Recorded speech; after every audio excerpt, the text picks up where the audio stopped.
Go. Malaki. Ano yan? Ang tatay niya na. Asan asawa niyan? Ito yung anak. Tapos, Asawa yan. Dalawa. dalawang asawa? Tatlong anak. Oo. Iba man yan. Ang lamig.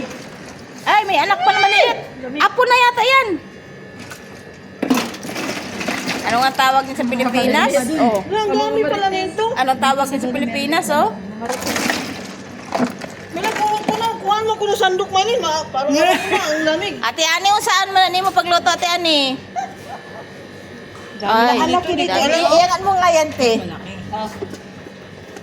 Yan ang tawag na ano, balila. Ay, hindi. Ano ba yan?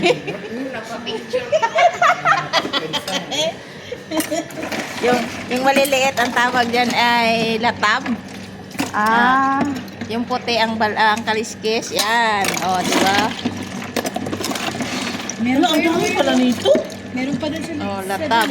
Hindi ko alam mo anong tawag yan ito sa Qatar. marami pa. Tulungan kita, te. Yan. Ay, wag ka makulo. Makikita ka dyan. Ibig tulungan nyo magkukulot yung isa, binidyohan nyo lang. Ay, ay, dami.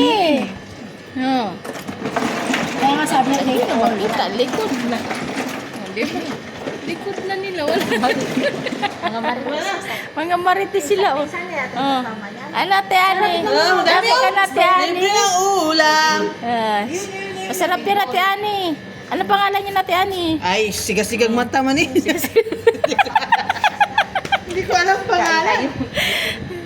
Oh guys, siga-siga ang mata guys. Ayan ang